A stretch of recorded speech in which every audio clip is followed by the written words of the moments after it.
Good morning students. আজকের ভৌত বিজ্ঞান ক্লাসে তোমাদের স্বাগত জানাচ্ছি। আশা করি তোমরা সবাই ভালো আছো। গতকাল তোমাদের কেমিক্যাল প্রপার্টিস নিয়ে আলোচনা করেছিলাম। সেখানে বিভিন্ন টাইপের কেমিক্যাল প্রপার্টিস নিয়ে আলোচনা করেছিলাম। যে অ্যাসপেক্টের উপর আমরা কেমিক্যাল প্রপার্টিস দ্বারা পদার্থগুলিকে আলাদা আলাদাভাবে শনাক্ত করতে পারি, কঠিন, তরল বা গ্যাসীয় পদার্থদের, সেগুলো আমরা দেখেছিলাম। আজকে আমরা সেই প্রপার্টিসগুলো দিয়ে আমরা আরও কিছু প্রয়োগমূলক কিছু প্রশ্ন উত্তর আমরা আলোচনা করব। ওকে, তোমরা বোর্ডের মাধ্যমে সেটা ফলো করো। ছাত্ররা, এই প্রশ্নটি তোমাদের আসতে পারে। এখান থেকে অবজেক্টিভ এতটা পুরোটা না দিলেও কিছু কিছু অবজেক্টিভ দিতে পারে এখান থেকে ইন্ডিভিজুয়ালি। দেখো, carbon monoxide, nitric oxide, magnesium ও প্ল্যাটিনাম তার, সালফার কার্বন, সোডিয়াম লোহা ও পোড়াচুন, মার্কুরিক অ্যাসিড, চুনাপাথর, জিঙ্ক ও বেরিয়াম ক্লোরাইড, বিশুদ্ধ জল ও লবণের জলীয় দ্রবণ। তো এটা ছিল আমার প্রশ্ন। উপরে এই পার্টটুকু হচ্ছে প্রশ্ন এবং একটা পেয়ারে দেওয়া হয়েছে।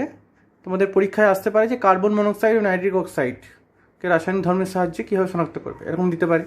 বা ম্যাগনেসিয়াম ও প্ল্যাটিনাম তারকে কীভাবে শনাক্ত করবে, সালফার ও কার্বনকে কীভাবে শনাক্ত করবে, সোডিয়াম লোহা ও পোড়াচুনকে কীভাবে শনাক্ত করবে। এগুলো এক একটা পেয়ার, এভাবে প্রশ্নটা আসে মার্কুরিক অ্যাসিড ও চুনাপাথরের মধ্যে।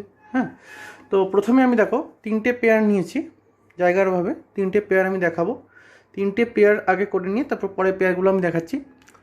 তো এই তিনটে পেয়ারের একটা বৈশিষ্ট্য, এই তিনটে পেয়ার কেন নিয়েছি এবং পরপর দেখো কোশ্চেনটাতেও পরপর দেওয়া হয়েছে ক্ষেত্রে তোমাদের বোঝানোর সুবিধার্থে, যে এই তিনটে পেয়ারেই আমরা করব রাসায়নিক ধর্মর একটা যে বৈশিষ্ট্য, যে বৈশিষ্ট্যের উপর রাসায়নিক ধর্মের পার্থক্য আমরা বুঝিয়েছিলাম আগের দিন। প্রথম পয়েন্ট যেটা হচ্ছে বায়ুর ক্রিয়া। কি বলেছিলাম? বায়ুর ক্রিয়া, ফার্স্ট পয়েন্ট। আগের ক্লাস যারা ফলো করেছো তারা নিশ্চয়ই বুঝতে পারবে। তাহলে তিনটে ক্ষেত্রেই আমরা বায়ুর ক্রিয়া দিই দুটো যে আমাদের যৌগ আছে, সেই যৌগ বা দুটো পদার্থ বলবো আমরা, দুটো পদার্থকে আমরা আলাদা আলাদাভাবে আইডেন্টিফাই করব। ওকে, প্রথমটায় আসছি কার্বন মনোক্সাইড ও নাইট্রিক অক্সাইড। কার্বন মনোক্সাইড ও নাইট্রিক অক্সাইড কী করবে? Carbon monoxide CO and NO। সিওটা হচ্ছে কার্বন মনোক্সাইড, এটা হচ্ছে বড় হাতের ওটা, এটাও বড় হাতের, ওটা বড় হাতের। তাহলে নাইট্রিক অক্সাইড আর কার্বন মনোক্সাইড পৃথক পৃথকভাবে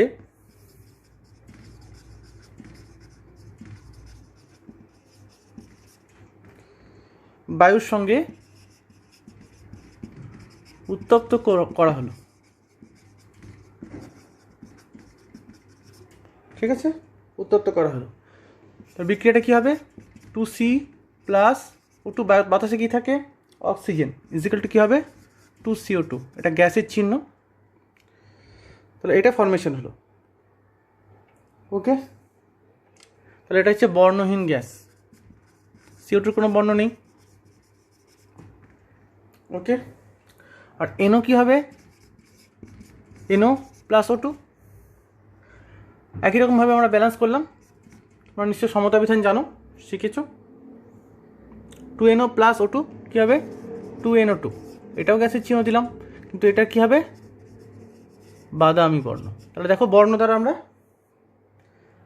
চিনছি। বর্ণটা একটা স্পেসিফিক। এখানে নাইট্রোজেন ডাইঅক্সাইড গ্যাস আর এটা হচ্ছে কার্বন ডাইঅক্সাইড গ্যাস। তো দুটো একটা আলাদা বর্ণ হলো। বর্ণটা ফিজিক্যাল প্রপার্টিস, কিন্তু কেমিক্যাল রিয়াকশানের মাধ্যমে আমরা একটা নতুন ধর্মবিশিষ্ট যৌগে উৎপন্ন করলাম। CO ধর্ম আর CO2 ধর্ম কিন্তু এক নয়, ওই জন্য এটাকে বলা হচ্ছে কেমিক্যাল প্রপার্টিস। অর্থাৎ এটা রাসায়নিক পরিবর্তনের ফলে এটা হচ্ছে, এটাও তাই। তার জন্য রাসায়নিক পরিবর্তনের ফলে আমরা কিন্তু তারপরে ভৌত ধর্মর পার্থক্যের উপরই কিন্তু করলাম। তো এই তো গেল ফার্স্ট পেয়ার। নেক্সট যেটা আছে ম্যাগনেসিয়াম ও প্ল্যাটিনাম তার। একই রকমভাবে কী করবো আমরা? Mg wire and PT wire. Platinum wire কী হবে? ম্যাগনেসিয়াম তার ও প্ল্যাটিনাম তারকে উত্তপ্ত করলে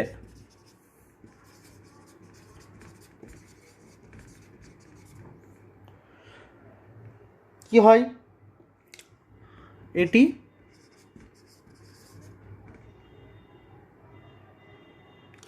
বায়ুর অক্সিজেনের সঙ্গে বিক্রিয়া করে।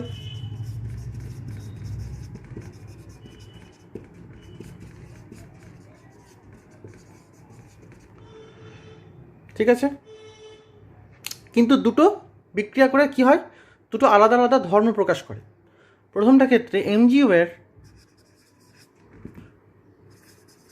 ম্যাগনেসিয়াম তার কী করে, বায়ুর সাথে বিক্রিয়া করে বায়ুর অক্সিজেনের সঙ্গে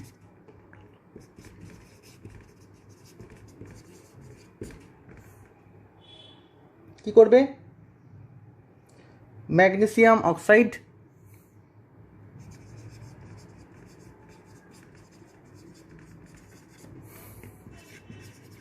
সংকেত হচ্ছে MgO এবং নাইট্রোজেন N2 সঙ্গে বিক্রিয়া করে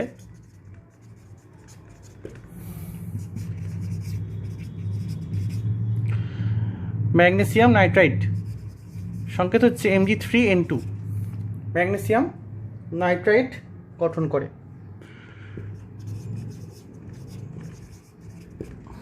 ওকে, এগুলো সাদা গুঁড়ো টাইপের পদার্থ হয়। তো আমরা বিক্রিয়াটা কীভাবে লিখতে পারি, 2Mg প্লাস O2 সমান 2MgO। এটা কিন্তু অধক্ষেপ হয়, ঠিক আছে, অধক্ষেপ মানে নিচে পড়ে থাকে, যেটা প্রেসিপিটেট হিসেবে। নেক্সট আর একটা কী বলতে পারি আমরা, 3Mg প্লাস N2।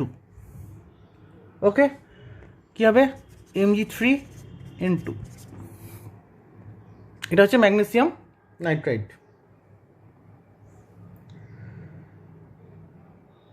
আর এটা কি হচ্ছে, এই যে সাদা শিখায় জ্বলতে থাকে, সাদা শিখায় জ্বলতে থাকে কে, ম্যাগনেসিয়ামের।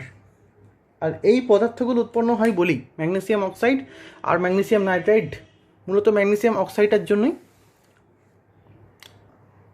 এই শিখা জ্বলতে থাকে। ওকে, তাহলে এটা হলো প্রপার্টিস একটা।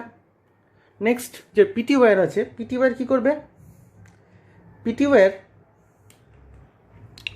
প্ল্যাটিনাম তারকে উত্তপ্ত করলে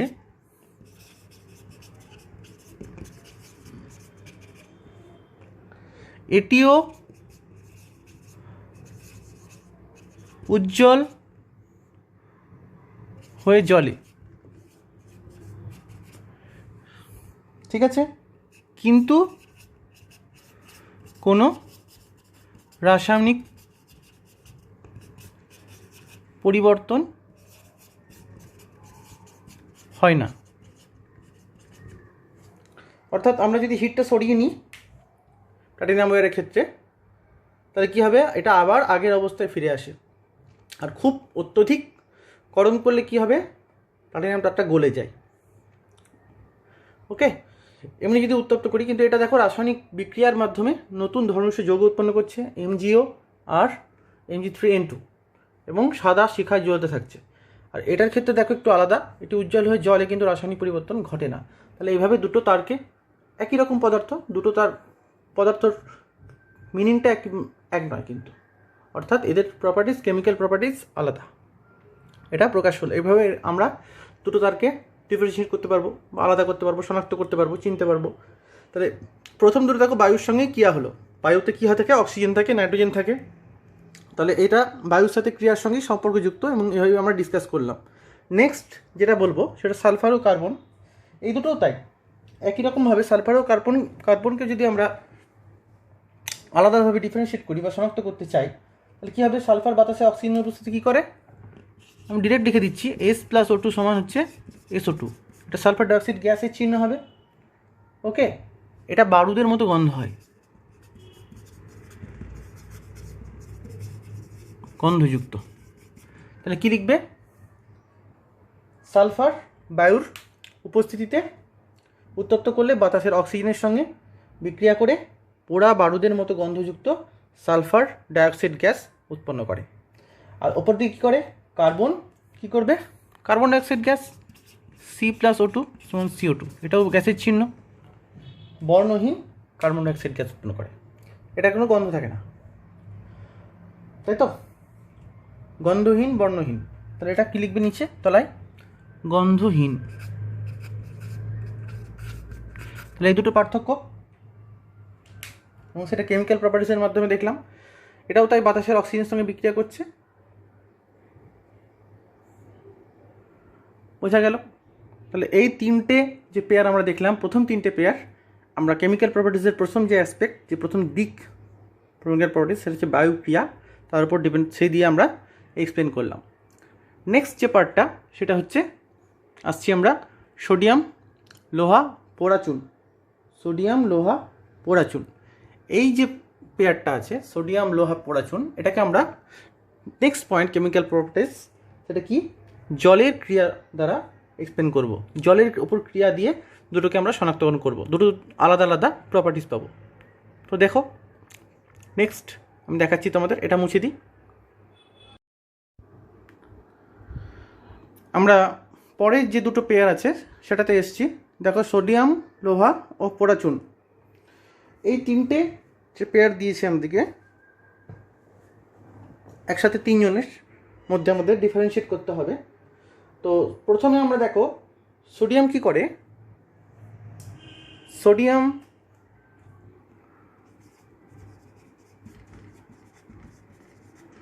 জলের সাথে বিক্রিয়া করে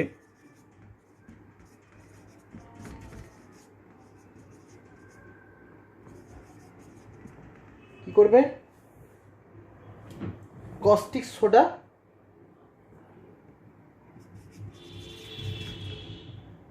NaOH, ওকে, কস্টিক সোডা ও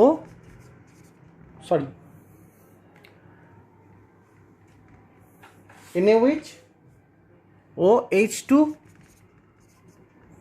গ্যাস উৎপন্ন করে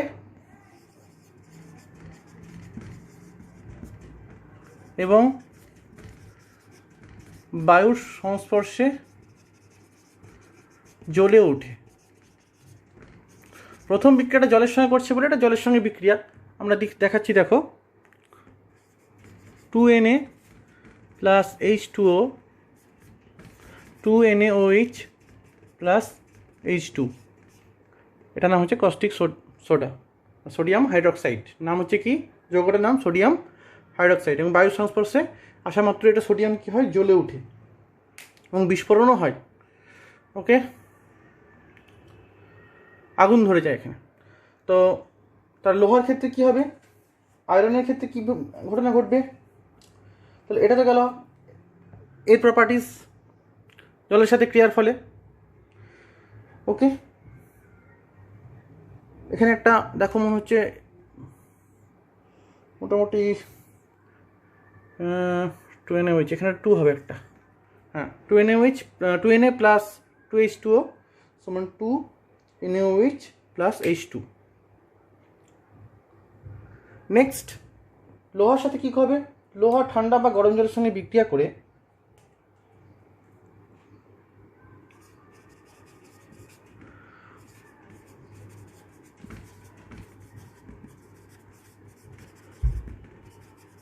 জলের সঙ্গে বিক্রিয়া করে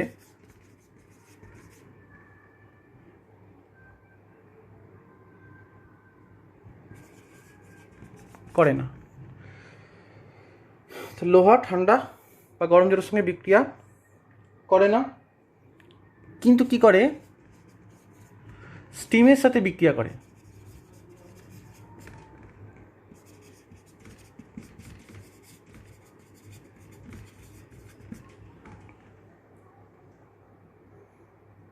লোহা ঠান্ডা বা গরম জলের সঙ্গে বিক্রিয়া করে না, কিন্তু স্টিমের সঙ্গে বিক্রিয়া করে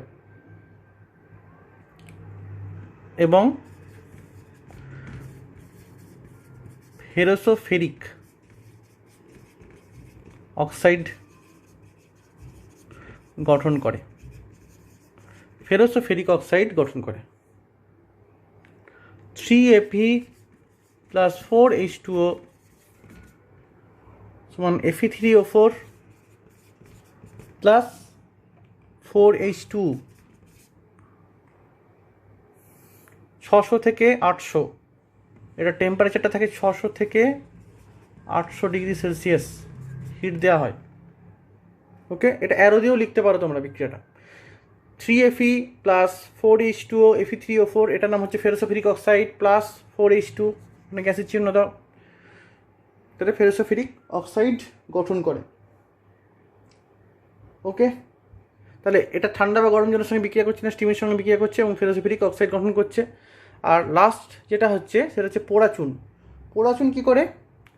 পোড়াচুন, তাহলে আমি একটা মুছি, একটু জায়গাটা ক্লোজ হয়ে গেছে, পরেরটা আছে এটা।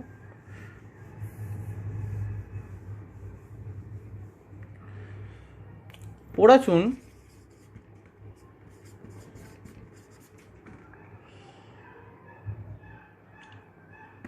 পোড়াচুনে যদি জল দিই আমরা,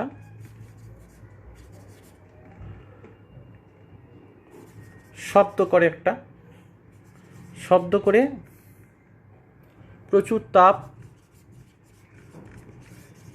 উৎপন্ন হয়। তোমরা বাড়িতেও এটা করতে পারো, প্রচুর তাপ উৎপন্ন হয় এবং কলিচুন উৎপন্ন হয়, তাই তো? কলিচুন উৎপন্ন হয়। বিক্রিয়াটা কী হবে? CaO প্লাস H2O সমান CaOH2, এটা হচ্ছে কলিচুনের সংকেত, ক্যালসিয়াম হাইড্রোক্সাইড প্লাস হিট, ত্রিভুজের চিহ্ন মানে হিট, তাপ। তাহলে এইভাবে আমরা ডিফারেন্সিয়েট করবো বা শনাক্তকরণ করবো তিনটেকে। কাকে কাকে করলাম? সোডিয়াম, লোহা ও পোড়াচুন জলের সাথে বিক্রিয়া করে। বিভিন্ন টাইপের জল আমরা বিভিন্ন তাপমাত্রার জল, কেউ কেউ স্টিমের সাথে করলো, কেউ ঠান্ডা জলের সাথেই করলো। ওকে, নেক্সট আসছি তাপের প্রভাব। যদি তাপের প্রভাব দেখা যায় তাহলে সেক্ষেত্রে চুনা পাথর আর দেওয়া হয়েছে কি মার্কিউরিক অক্সাইড। তাহলে মার্কিউরিক অক্সাইডকে আসি, মার্কিউরিক অক্সাইডকে যদি আমরা উত্তপ্ত করি কী হবে? বিয়োজন বিক্রিয়া ঘটে। তাহলে HgO কে উত্তপ্ত করলে বিয়োজিত হয়ে কি উৎপন্ন করবে? লাল মার্কারি বাষ্প, Hg বাষ্প উৎপন্ন করে। বিক্রিয়াটা কী হবে? HgO Hg, এখানে দিলাম 2Hg প্লাস O2। এক্ষেত্রে মার্কারি ভেপার যেহেতু হয় তার জন্য উপর দিকে মার্কারি বাষ্প। ওকে, এই তো গেল মার্কারি ক্ষেত্রে মার্কিউরিক অক্সাইড। এটা নেক্সট কি বলেছে? চুনাপাথর। চুনাপাথরের সংকেত কি? CaCO3। একে যদি হিট দিই আমরা, কী হবে বিক্রিয়াতে? ক্যালসিয়াম অক্সাইড পোড়াচুন উৎপন্ন হবে প্লাস CO2।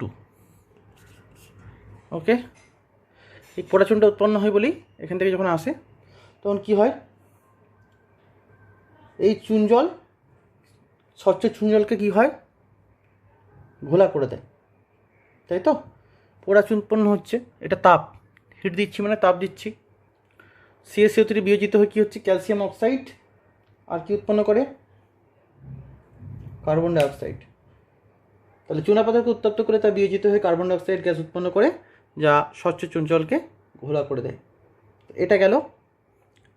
এভাবে আমরা দুটোকে শনাক্তকরণ করলাম। লাস্ট যে দুটো পেয়ার পড়ে আছে সেটা হচ্ছে জিঙ্ক ক্লোরাইড, জিঙ্ক ও বেরিয়াম ক্লোরাইড, আর বিশুদ্ধ জল ও লবণের জলীয় দ্রবণ। একটা হবে আমাদের জিঙ্ক ও বেরিয়াম ক্লোরাইড, যেটা আছে সেটা হচ্ছে অ্যাসিডের ক্রিয়ার উপর আমরা করব, অ্যাকশন অফ অ্যাসিড, এই দিয়ে আমরা পার্থক্য করব। আর লাস্ট যেটা আছে বিশুদ্ধ জল ও লবণের যে জলীয় দ্রবণ জলীয় দ্রবণ, সেটা কি করব আমরা? তড়িতের প্রভাব, তড়িতের প্রভাবের উপর দিয়ে আমরা ডিসকাস করব। তোমরা নেক্সট এটা আমরা মুছে দিচ্ছি, তারপর এটা ফলো করো।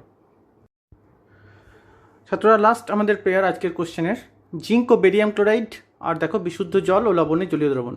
প্রথমটাকে দেখো, আমরা একটা বিক্রিয়া লিখেছি Zn প্লাস H2SO4 সমান হচ্ছে ZnSO4 প্লাস H2। সাদা বর্ণের কেলাস উৎপন্ন হচ্ছে, একটা লবণ উৎপন্ন হচ্ছে সাদা বর্ণের ZnSO4। এবং এখানে যে হাইড্রোজেন গ্যাস উৎপন্ন হচ্ছে সেটা কি হয়, আগুনের উপস্থিতিতে শব্দসহ নীল শিখায় জ্বলবে। ওকে, আগুনের উপস্থিতিতে শব্দসহ নীল শিখায় জ্বলে, একটা জব শব্দ করে। হ্যাঁ, তোমরা গ্যাস বার্নার জ্বললেই দেখতে পাবে নীল শিখা, ওখানে হাইড্রোজেন শিখাও থাকে। আর যেটা হয় BaCl2-র ক্ষেত্রে দেখো H2SO4 সঙ্গে বিক্রিয়া করে বেরিয়াম সালফেটের সাদা অধক্ষেপ তৈরি করে, আর তার সঙ্গে কী হয় HCl, লঘু HCl উৎপন্ন করে। এবং এটা অধক্ষেপ হচ্ছে, এটার মধ্যে এটা কিন্তু অদ্রাব্য, মানে এটাতে অদ্রাব্য। ওকে, সাদা অধক্ষেপ, ওই যে অধক্ষেপের সাইন দিয়েছে নিচের দিকে আর গ্যাসের সাইন হয় উপর দিকে, মনে থাকবে। এইভাবে আমরা পার্থক্য করলাম, দুটো কেমিক্যাল প্রপার্টিস আলাদা পেলাম, আলাদা আলাদা যৌগ উৎপন্ন হচ্ছে এবং আলাদা আলাদা প্রপার্টিস দেখাচ্ছে। এই ক্ষেত্রে দেখো বিস্তৃত চলো আমরা সবাই জানি তড়িতের কুপরিবাহী, তাহলে তড়িতের ক্রিয়ার উপর এটা করছি আমরা, এটা করছি তড়িতের ক্রিয়ার উপর।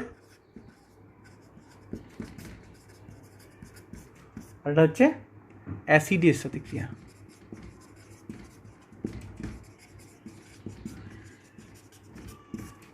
অ্যাসিডের সাথে ক্রিয়া, দুটো দেখো সেম অ্যাসিডের সাথে ক্রিয়া করলো, আলাদা আলাদা প্রপার্টিস দেখালো। এক্ষেত্রে দেখো বিশুদ্ধ জল তড়িতের কুপরিবাহী, কিন্তু লবণ মিশ্রিত জলে কি হয়, লবণ মিশ্রিত যে তড়িৎ পাঠালে জলের তড়িৎ বিশ্লেষণ হয় এবং সেটা কিন্তু তড়িতের সুপরিবাহী হয়ে যায়। তখন ক্যাথোডে হয়, এটা হচ্ছে ক্যাথোডের ক্ষেত্রে হাইড্রোজেন উৎপন্ন হয়, অ্যানোডে অক্সিজেন উৎপন্ন হয়। দু আয়তন হাইড্রোজেন, অ্যানোডে এক আয়তন অক্সিজেন উৎপন্ন হয়। এটা হচ্ছে জলের তড়িৎ বিশ্লেষণের ফল। তড়িৎ বিশ্লেষণ প্রণালী তোমরা পরে দেখবে, তোমাদের শেখাবো তোমাদের, এবং উঁচু ক্লাসেও আছে, ক্লাস 10-এ আছে তোমাদের এগুলো।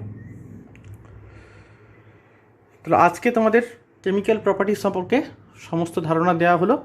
আগামী দিন আমি তোমাদের কী করব, আরেকটা শ্রেণীবিভাগ আছে পদার্থের, যেটা হচ্ছে, এটা তো অবস্থার উপর ডিপেন্ড করলাম আমরা। আরেকটা হচ্ছে আমরা পড়েছিলাম যে মৌল, তাই তো, এগুলো হচ্ছে কি ধাতু, অধাতু, ধাতুকল্প, তাদের প্রপার্টিসের উপর ডিপেন্ড করে আমরা তাদেরকে মৌলিক পদার্থ এবং যৌগিক পদার্থগুলিকে ধাতু, অধাতু, ধাতুকল্পে ভাগ করেছিলাম। তো সেগুলো নিয়ে আমরা আলোচনা করবো আগামী দিন। আজকে ক্লাস তোমাদের এই পর্যন্তই, সবাই ভালো থেকো, গুড বাই।